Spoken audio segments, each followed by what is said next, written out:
wabarakatuh. Waalaikumsalam Selamat warahmatullah. sore pendengar Mardika Bahagia. Mhm. Saya mewakili juru bicara gugus tugas COVID-19 Kota Blitar akan menyampaikan update data perkembangan kasus COVID-19 di Rabu tanggal 19 Agustus 2020. Yang pertama adalah data kasus suspek. Ini hari ini 3 orang bertambah 1 orang. Ya. Terus yang kasus suspek yang melakukan isolasi mandiri 1 orang, yang isolasi di rumah sakit rujukan COVID 2 orang. Untuk kasus suspek di sakit total 236 dengan rincian suspek hasil PCR negatif yang sembuh 230, diskadet yang meninggal dunia dengan hasil PCR negatif 6 orang.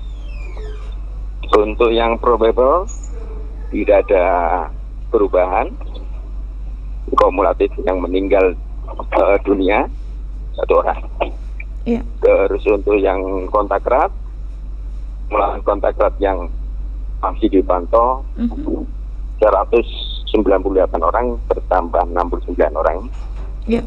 Yang bisa kasus tidak ada, kontak diskreditnya yang selesai masa isolasi 589 bertambah 2. Ya.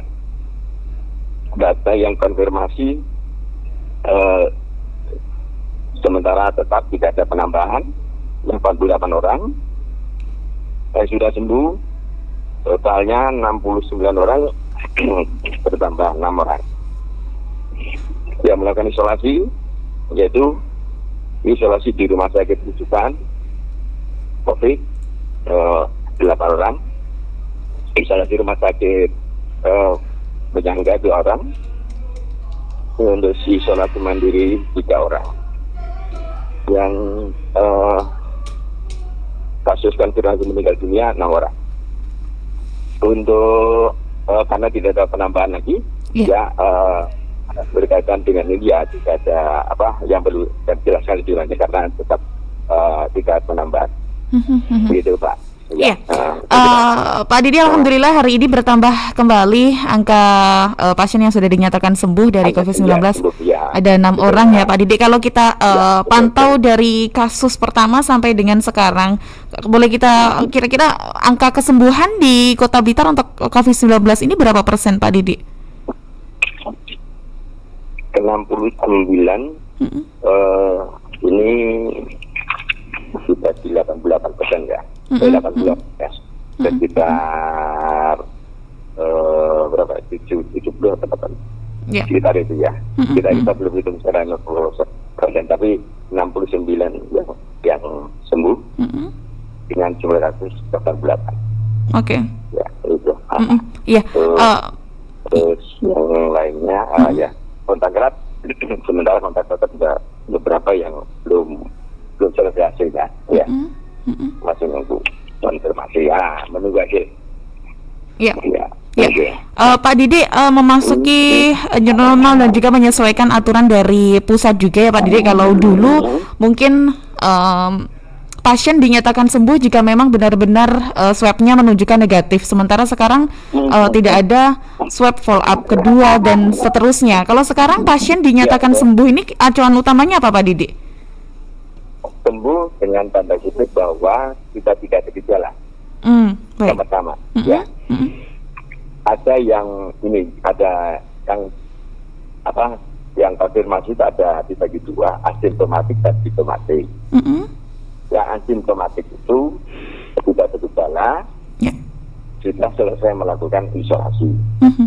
Dalam arti penanganannya tidak melakukan isolasi baik di rumah ataupun di rumah sakit ya atau di rumah isolasi sendiri nanti itu sudah sesuai dengan hitungannya hari ya selama ya 10 hari lah.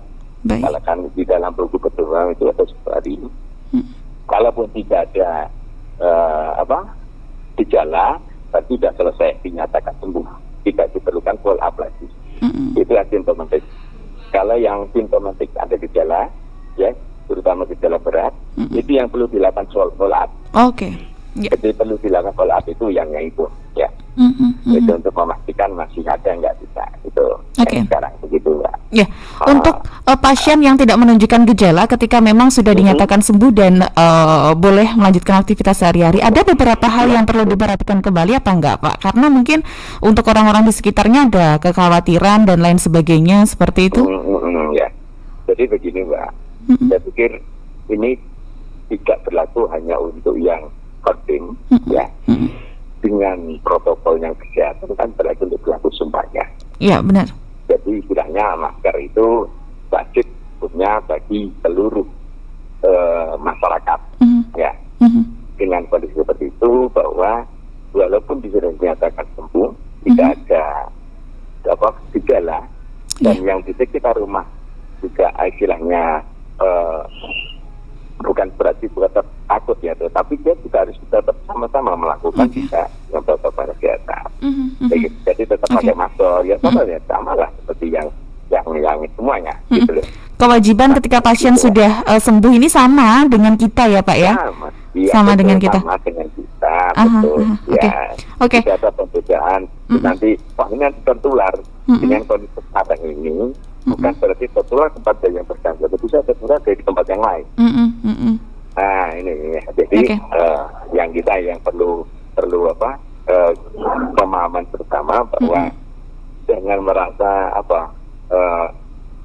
takut ketika sudah ada, ini yang dulu misalnya ya, ini sudah dinyatakan sembuh, ini dulu kabarannya mantan COVID ya, gitu ya, nanti menular, belum tentu dari situ. Yang bersangkutan mungkin bisa dari tempat lain karena ini sudah dalam kondisi pandemi. Kalau tidak melakukan protokol kesehatan sampai, nah ini yang kurangnya. Iya, Pak Didi, kan ada beberapa kasus yang tidak menunjukkan gejala tapi dirawat di rumah sakit. Ketika pulang ini berarti sudah tidak perlu isolasi ya, Pak Didi ya? Artinya sudah bisa kembali menjalani aktivitas seperti biasa. Tujuannya isolasi ini adalah memutus dulu di lingkungan rumah. Di lingkungan kita, memutusnya ya, bukan mengasingkan, membedakan nanti sampai dikirain nanti ini mengasingkan, memutus rantai penularan jangan sampai di tempat yang lain. Gitu, maksudnya sekitar itu. Jadi dipahamkan dulu. Ketika ini sudah masa yang disampaikan tadi minimal 10 hari, ya, hasil minimal 10 hari. Yang dinyatakan sejauh ini sudah tidak ada gejala dari pantauannya dan dipulangkan kembali, ya, berarti semuanya juga menggunakan bahwa ini tetap melakukan dalam arti bukan isolasi dalam arti isolasi, tapi melakukan aktivitas tapi dengan protokol juga yang sama, protokol kesehatan. Baik. Gitu, ya, Mbak. Itu yang perlu kita sampaikan kepada masyarakat. Baik. Terima kasih Pak Didi. Mudah-mudahan informasi yang panjenengan sampaikan hari ini juga bisa menambahkan wawasan kepada masyarakat bahwasanya memang saat ini ada beberapa aturan yang perlu disesuaikan juga ya Pak Didi, bahwasanya mungkin kalau masyarakat mungkin masih terbiasa dengan informasi-informasi yang lama, aturan-aturan yang lama begitu, sehingga kadang juga bingung dengan penyesuaian saat ini. Tapi mudah-mudahan ini perlu disampaikan ke masyarakat ya Mbak, karena bahwa ini kok sekarang nggak bisa tahu pemeriksaan PCR-nya, karena kebanyakan mayoritas sekarang ini kan tidak bergejala, tapi menunjukkan hasil positif. Nah ini yang perlu dilakukan isolasi pemantauan untuk memperkembangkan untuk apakah ada gejala yang berat atau tidak. Kalau tidak berarti ini sudah selesai, bahwa ini juga tidak ada membahayakan saya seperti itu. Baik, ya. Terima kasih Pak Didi. Monggo dilanjutkan lagi aktivitasnya. Mudah-mudahan lancar selama sampai dengan tujuan untuk perjalanannya dari Surabaya, Pak Didi, nggih. Amin. Nggih, terima kasih. Assalamualaikum. Selamat sore Pak Didi. Waalaikumsalam warahmatullahi wabarakatuh.